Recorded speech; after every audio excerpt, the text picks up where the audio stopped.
Assalamualaikum warahmatullahi wabarakatuh. Saya Tirta Hadiwinata, peserta Latsar CPNS Angkatan 10 tahun 2022, golongan 2. Nah, di sini saya akan mencoba menjelaskan core value ASN berakhlak, salah satunya harmonis.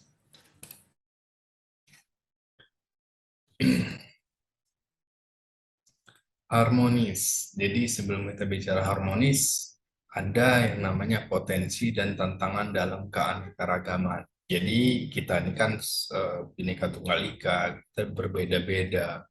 Nah, relevansinya sama harmonis ini karena kita tuh banyak perbedaan. Kita berasal dari suku, agama yang berbeda-beda, belum lagi adat dan budaya yang berbeda. Nah, disinilah yang jadi salah satu menjadi tantangan kita, khususnya kita sebagai ASN, sebagai pelayan publik, kita melayani publik tanpa melihat suku, agama, dan status sosialnya apa saja itu.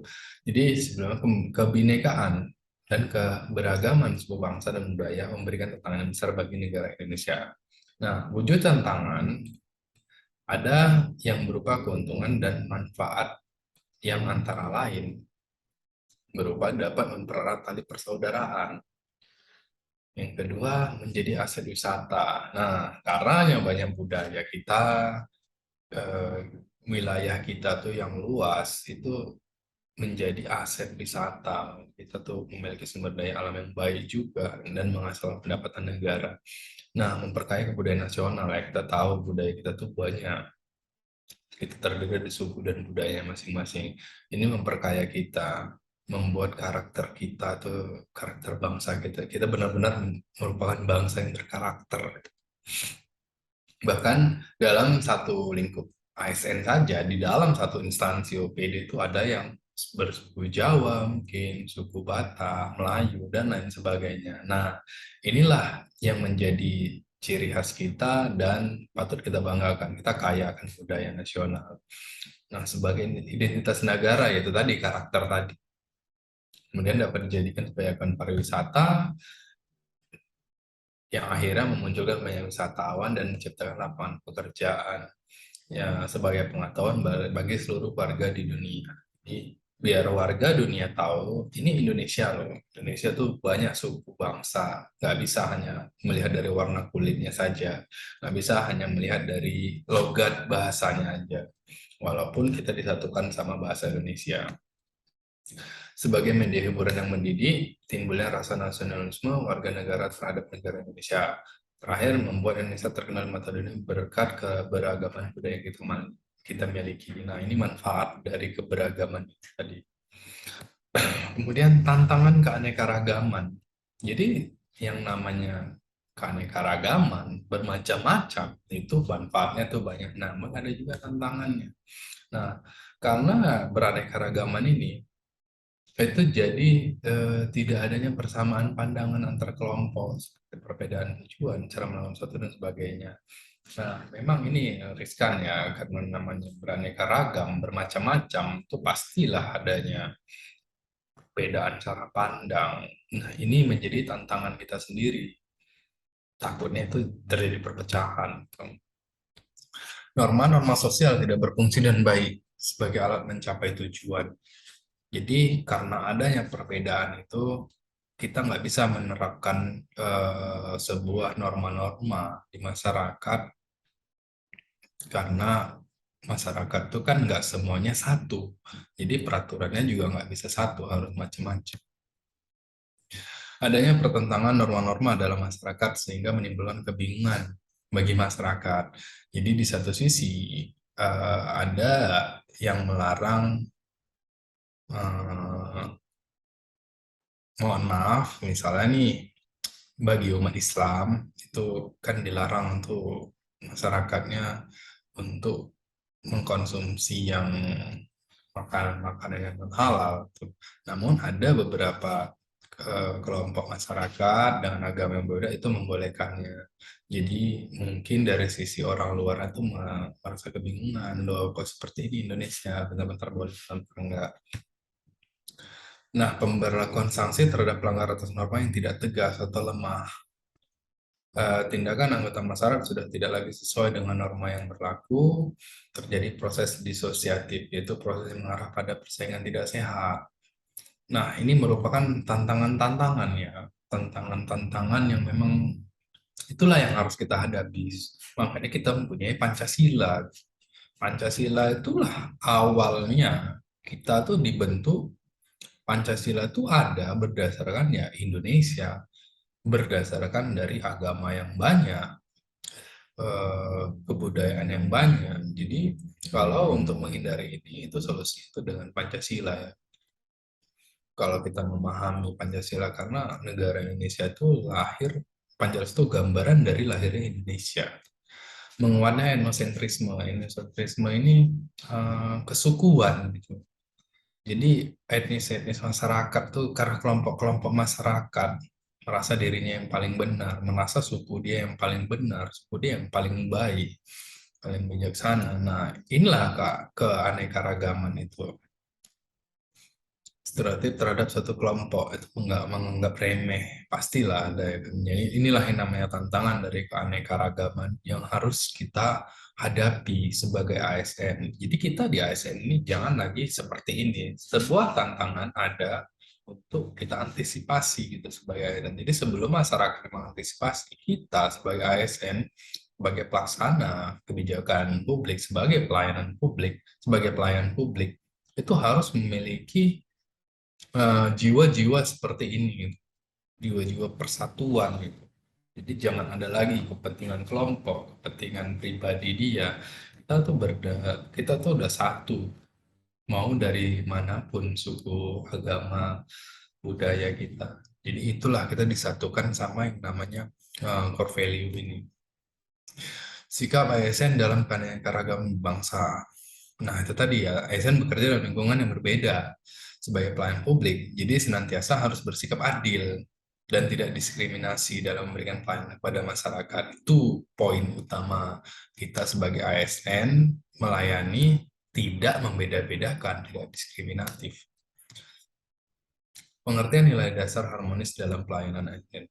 Harmoni adalah kerjasama antara berbagai faktor dengan sedemikian rupa, sehingga faktor-faktor tersebut dapat menghasilkan suatu kesatuan yang luhur. Itulah pengertian harmoni. Jadi, kerjasama dari berbagai faktor-faktor pendukung yang membentuk sesuatu yang menghasilkan, yang nantinya menghasilkan satu kesatuan yang luhur. Nilai dasar harmonis ASN. Nah, jadi di core value harmonis itu ada panduan perilakunya bagi ASN. Apa yang harus kita lakukan agar kita menciptakan sebuah harmoni, sebuah kerjasama yang baik, menciptakan lingkungan yang kondusif. Apa yang harus? Pertama itu menghargai setiap orang, apapun latar belakang, tidak diskriminatif. Kita tidak melihat orang berdasarkan latar belakangnya. Ya kita melihat orang, ya contoh, kita sebagai pelayan publik, kita menghargai, kita harus melayani mereka, apapun sukunya, apapun agamanya. Begitu juga di dalam lingkungan pekerjaan. Kita tidak bisa bekerja, aku mau bekerja, tapi hanya dengan suku yang Jawa gitu. Jangan. Nah, itulah nilai dasar harmonis ini. Kita ditekankan untuk melaksanakan kerjasama. Seperti inilah. Yang kedua, suka menolong orang lain. Ketika kita sudah menghargai, kita tidak melihat lagi latar belakang orang itu. Tentunya, untuk menimbulkan harmoni, kita juga harus membantu dia. Pertama, kita menghargai dia, menghargai keberadaannya. Yang kedua, kita peduli. Peduli itu dengan menolong dia.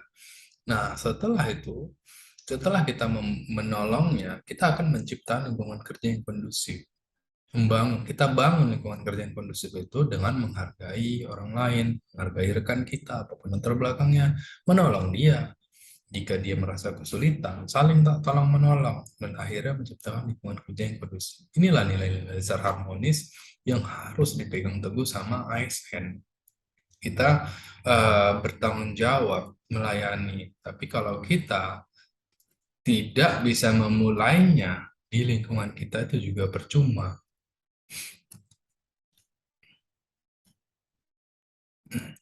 Nah, ini ada peran ASN dalam mewujudkan suasana dan budaya harmonis.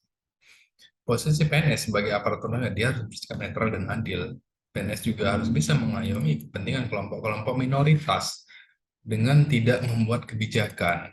Jadi, pertama harus bersikap netral dan adil. Ya, setelah netral dan adil, ya kita mengayomi kelompok kepentingan minoritas dengan tidak membuat kebijakan peraturan yang mendiskriminasi keberadaan kelompok tersebut. Ketiga, PNS juga memiliki sikap toleransi untuk menunjang sikap netral dan adil karena tidak berpihak dalam memberikan pelayanan. Lalu kemudian memiliki suka menolong, karena tadi ada di panduan perilaku suka menolong orang lain. PNS menjadi figur dan teladan di lingkungan masyarakatnya. Setelah kita menerapkan lingkungan kerja yang kondusif, nah kita terapkan di lingkungan masyarakat kita. Jika semua ASN yang ada di Indonesia menerapkan itu, kita membantu orang lain, kemudian kita menciptakan lingkungan kerja yang kondusif, kita akan membawa itu ke lingkungan masyarakat kita, yang nantinya akan tercipta sebuah lingkungan yang harmonis. Kita tidak lagi membeda-bedakan suku dia apa, agama dia apa, kita juga tidak merasa yang paling baik suku kita atau malah paling baik. Nah, inilah akhirnya, inilah goalnya, inilah sasarannya. Jadi dimulai dari kita sebagai ASN yang nantinya kita akan tularkan kepada masyarakat-masyarakat kita. Oke, sekian dari saya untuk pemahaman tentang core value ASN berakhlak khususnya yang harmonis. Lebih dan kurang saya mohon maaf. Wabillahi taufiq wal hidayah. Wassalamualaikum warahmatullahi wabarakatuh.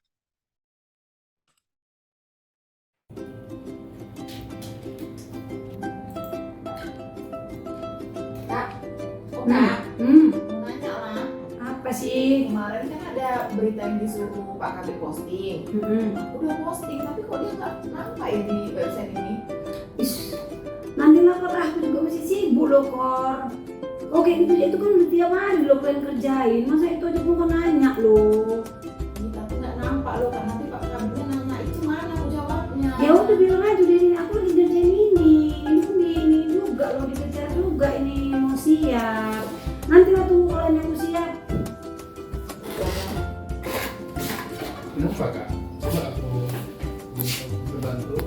Itu loh Bang, yang berita semalam di posting itu kok nggak kelihatan ya, apa aku salah taruh di mana dia? Coba abang cek. Coba, ini begini.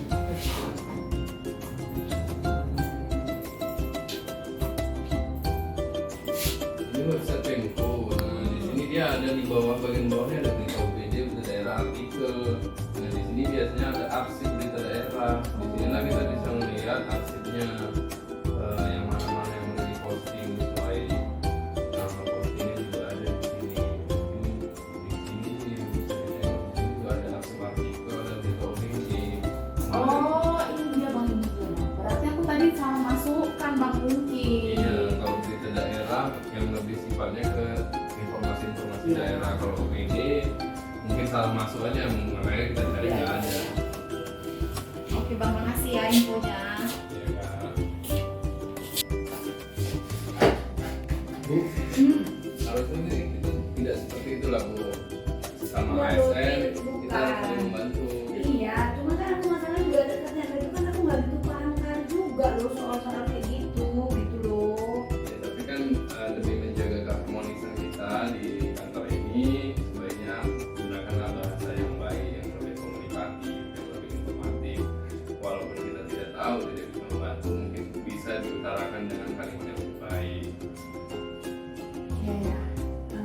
Mungkin itu bisa minta maaf. Iya, atau oke. Sorry, emang aku tadi ya, soalnya aku lagi dikejar-kejar kerjaan juga. Oke, maaf ya. Ya. Oke.